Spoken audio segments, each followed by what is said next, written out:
YouTube ప్రజలకు నా యొక్క ధన్యవాదములు. మరుగుమందు వచ్చేసి రెండు రకాలు. మరుగుమందు వచ్చేసి రెండు రకాలన. ఒకటోది వచ్చేసి లిక్విడ్, రెండోది వచ్చేసి పౌడర్ నాన్న.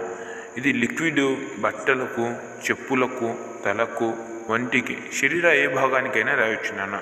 పౌడరు ఇప్పుడు మనం తాగే దాంట్లో స్వీటు, కూల్ టీ, టిఫిన్, చాయ్ వీటిలో అనేది స్పీడ్లో పెట్టేది వచ్చేసి పౌడర్ అంటున్నాను. ఈ మరుగుమందు వచ్చేసి రెండు రకాలు ఉంటుంది. ఇది భార్య భర్తలు విడిపోయి ఉన్నట్లయితే, లవర్లో విడిపోయి ఉన్నట్లయితే, అత్తాకోడల మధ్య గొడవలు, ఫ్రెండ్షిప్ మధ్య గొడవలు, మరియు ఎన్నో సంవత్సరాల నుంచి విడిపోయి ఉన్నట్లయితే ఈ మరుగుమందు పెట్టి మీ వశపరచుకోవచ్చు నాన్న. ఈ మరుగుమందు అనేది పెట్టి మీ వశపరచుకోవచ్చు.